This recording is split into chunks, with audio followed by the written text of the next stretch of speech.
Olá, sou a Gabriela Otto, esse é o Planhotéis em Debate. O assunto de hoje, Revenue Management. Para falar sobre isso, Emily Roncone, da Intercity, e Adriana Ramos, da GTA. Bom, Adriana, em 2002, você implantou no Hilton Revenue Management no Brasil. Nem se falava nisso ainda em redes nacionais, por exemplo. Como é que foi? Foi verdade. Tinha acabado de chegar dos Estados Unidos, morei lá um tempo e fazia isso lá. E depois de 11 de setembro eu fiquei assim um pouco receosa de ficar morando nos Estados Unidos. Acabei vindo pro Brasil achando que o turismo estava no auge. E tive muita dificuldade de arrumar emprego no meu currículo estava Revenue Management e eu não consegui arrumar emprego. Acho que todo mundo olhava meu currículo e jogava no lixo, falava, o que é isso? E jogava no lixo. Depois só de 6 meses, quando o Hilton ia fazer a abertura aqui em São Paulo, que eles postaram a vaga como precisando de um Revenue Management. E no meu currículo eu mandei, também estava escrito Revenue Management, né? Foi até curioso, porque na época eles achavam que eu tinha copiado o título da vaga para o meu currículo, que eu tinha inventado. E depois, conversando comigo, eles viram que não, que eu já fazia isso fora, que eu venho de uma experiência internacional, mas foi um desafio, por várias questões de moeda, mas também, mesmo tendo no organograma da empresa a estrutura de Revenue Manager, que facilita um pouco, porém, eu ainda estava sentada no departamento de reservas, não tinha uma sala, para mim tomava conta de reservas, atendia telefone como reservas, então era aquela multitarefa, fazia tudo. Não era 100% estratégia. Não era 100% estratégia, e isso foi uma luta, foi mesmo tendo uma empresa internacional, no organograma da empresa, mas tendo os gestores com a mentalidade nacional, isso dificultou um pouco a minha gestão nessa época de implementar 100% Revenue Management. Então, mesmo uma empresa americana que deve estar uns bons anos na nossa frente, anos luz na nossa frente, mesmo assim, quando chegou no Brasil, não foi 100%. Não foi 100%. Não viraram a chavinha 100%. Não viraram a chavinha 100%. Anos depois, a Emily começou a implantação. Em 2009 começou a ideia, em 2011 vocês abriram no Intercity um departamento mesmo de Revenue Management. Principais desafios lá, como é que foi? Na verdade, no meu caso, foi um pouquinho o inverso, né? Eu era gerente geral e a gente começou a trabalhar algumas coisas de RM ali, meio informal, como eu costumo dizer, uma flutuação de tarifa, algumas restrições, né? Chamava o comercial, enfim. E deu muito certo essas poucas estratégias de RM, até porque na época a gente estava numa fase muito boa da economia. E deu super certo, e o hotel, por exemplo, de quinto do set competitivo foi para primeiro, enfim, o resultado foi muito positivo. E aí, então, a Rede Intercity me convidou para estruturar, então, esse mesmo trabalho, mas aí de uma forma muito mais estruturada, para todos os hotéis da rede. E aí, como eu disse, a gente começou do zero mesmo, né? Não tinha já uma estrutura onde a Emily entrou, não. Começou do zero. Claro que teve apoios, consultorias e todo um trabalho, mas por onde a gente começa? Desenhar os processos, contratar a equipe, como a cultura, né? O principal desafio realmente é a cultura, como passar isso para os hotéis. Hoje vocês trabalham assim, vocês não vão trabalhar mais. Comercial, esse cliente que tem só 10 pernoites, ele não vai mais ter uma tarifa fixa, agora ele vai flutuar a tarifa. Então, aí a gente passou a, desde do início, fazer todo esse trabalho, né? E hoje a gente já está implementado com os quase 30 hotéis da rede já com esse trabalho. E mão de obra? Você falou que contratou pessoas? Em momento algum a gente contratou uma pessoa DRM. Todas vieram de reservas, recepção. Mas não tem no mercado, né? Não tem no mercado. E a gente teve Ainda que são prepará-las, né, dentro ali do departamento com treinamentos, enfim.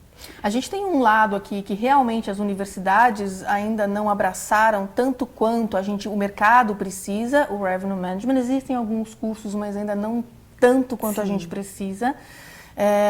Mas, por outro lado, quando tem pessoas com boa formação e tudo mais, os hotéis querem pagar valores de salários de analista ou pessoas que vêm de fora formada, tem dificuldade. Eu já passei por vários processos e com dificuldade de ter o salário adequado com a importância do cargo, né? E também é difícil colocar na carteira, né? Revenue Manager. Geralmente é assistente de reservas ou, enfim, coordenador de reservas, alguma coisa assim. E o reporte, gente? Vocês reportam para quem? Olha, Gabriela, eu já tive vários, já passei, por ter muito tempo nessa função, já passei por várias estruturas. E a estrutura que eu me senti menos confortável foi reportando para vendas ou para gerente geral. A melhor estrutura para mim foi quando vendas, revenue management e gerente geral estão no mesmo patamar. e você reporta para uma pessoa acima dos três, de vendas e de gerente geral, ter um mediador, uma pessoa que possa tomar decisão no caso de empate ou de um impasse mesmo. Um impasse de decisões futuras. Como é na Intercity, Emily? Na Intercity, na verdade, a gente chama de gestão compartilhada, né? Então, a gente tem uma estrutura onde eu tenho uma analista, uma assistente que cuida ali de um grupo de hotéis. Semanalmente, nós temos a reunião de RM, onde todo mundo discute, compartilha, analisa junto. Mas no final mesmo, a decisão é do gerente geral. Então, se houver um impasse ou não haver uma concordância ali entre as partes, a palavra final, quem decide é o gerente geral. Então, RM são recomendações. Recomendações. E na parte de vendas, gente? Na minha opinião, isso cria um conflito de interesses. Na minha opinião, tendo o gerente geral como última palavra ou o diretor de vendas como última palavra, é um conflito de interesses, porque ele tem outros interesses do que a gente visa, mesmo que ele no final queira realmente o melhor resultado, mas tem que ter uma decisão que olhe por cima e que você não reporte para o diretor de vendas ou o gerente geral do hotel. E como é que vocês lidam com essa questão, com vendas? Na verdade, a gente está falando aqui que vendas, RM, marketing, distribuição, tudo isso tem que ter o mesmo objetivo, todo mundo indo pro mesmo, tem que andar junto, né? Mas hoje a gente ainda vê uma cultura de desconto, uma cultura de upgrade, em alguns departamentos de reservas, a gente ainda vê aquela coisa de saber negociar, na verdade, é saber dar desconto. Como é que vocês lidam? Como é que vocês formam, ajudam a dar argumentação para o pessoal de vendas? Como é que funciona? Na minha melhor estrutura, que foi também na Rede Pousadas, eu participava nas negociações com o departamento de vendas. Eu ia até o cliente, a vendas iniciava toda a conversa, a reunião, tratando da parte comercial, mas quando chegava na negociação de tarifa para toda a rede, aí eles passavam a palavra para mim, eu entrava na negociação e eu fazia a negociação no lugar de vendas. Você concorda com essa prática? Eu acredito muito mais em o RM ser o analista, aquilo, não existe, não existe feeling, não existe porque eu acho que esse cliente no futuro, não, é dados. Então, ao meu ver, a gente tem que passar toda a parte realmente de análise, o que vale a pena, o volume que está trazendo, vale a pena, ele vai gerar um resultado positivo tal, que vale a pena eu dar esse desconto. Então, ao meu ver, é dados, análises, e essa argumentação tem que ser passada para o comercial para que ele vá munido, que ele vá preparado para argumentar com o seu cliente. Você falou em relacionamento, mas para a gente conseguir isso, tem que ter um grau de influência, habilidade de influenciar pessoas, de conquistar pessoas. Na verdade, aliados. Você tem que criar aliados dentro do seu hotel para você poder comunicar as suas decisões, que já são com base em vários estudos, mas talvez não facilmente transmitidas a outros setores do hotel. Então, acho que essa comunicação, essa facilidade de comunicação, essa habilidade de criar aliados é tão importante quanto a parte estratégica no RM. Então, perfil analítico, perfil de comunicação cada vez mais explorado. Afinal de contas, tem que transformar coisas complexas e o RM tem que saber explicar essas coisas complexas de uma maneira simples para qualquer pessoa dentro do hotel. Para que todo mundo possa entender. Porque se não comprarem a ideia, não vai. O RM ele é um processo que ele vai indo até a ponta. Então, se lá na ponta, né, o colaborador, enfim, ele não entender e não comprar aquela ideia, não vai acontecer. Vai ser todo um trabalho que vai ser acabado, né? Porque eles colocam estratégia no mercado.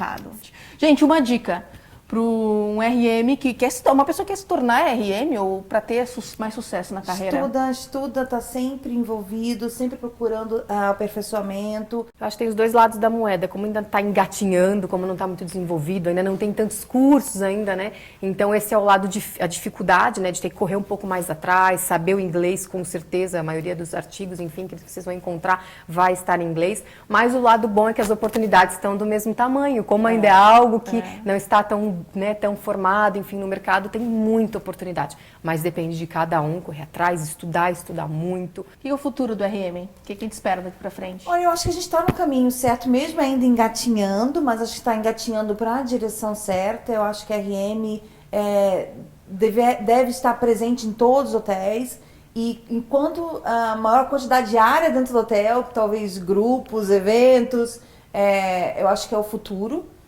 Eu acho que E não só hotelaria também, não né? só hotelaria, outros mercados como aluguéis de carro, entretenimento, mas quanto maior profissional formado e maior divulgação sobre esse trabalho, maior o retorno. Sim, acho que estamos no caminho certo, com certeza, e o futuro realmente eu acho que vai muito na parte cultural, cada vez mais, culturalmente dentro das empresas vai se entender a importância, também uma profissionalização, né, das pessoas, não só dos analistas, mas do próprio gerente geral, o próprio vendas fazer um curso de RM. Então acho que vai no lado cultural, no profissionalização, nos expandir para outros mercados, para as outras áreas, não só cuidar da hospedagem, mas cuidar do restaurante, cuidar do, né, enfim, das outras áreas de receita do hotel. Acho que só tende a crescer mesmo, acho que o futuro é um crescimento. Meninas, obrigada, boas vendas. Obrigada a você, Gabi. Obrigada. Assista nossos outros programas, comente e dê sugestões para as próximas pautas pelas redes sociais com a hashtag Pão Hotéis em Debate. Fala a verdade, meninas, vocês trabalharam naquelas salinhas sem janela? Ai, com certeza. No subsolo, lá no cantinho, sem quadro, sem nada. Triste, horrível. Deprimente. Também, Sem janela eu não tive, mas eu tive uma salinha assim pequenininha, com um bem juntinho do outro, o armário encostado aqui para abrir a porta, eu tinha que levantar Como a cadeirinha. Como é que é a tua sala hoje? Não, mas hoje eu não posso falar, realmente uma sala bem ampla, bem espaçosa, um janelão, então hoje realmente a gente está extremamente confortável. Os RMs vão tomar conta do mundo mesmo, nós vamos ser os próximos gerentes gerais, próximos CEOs. Devem, com certeza. Muito bom.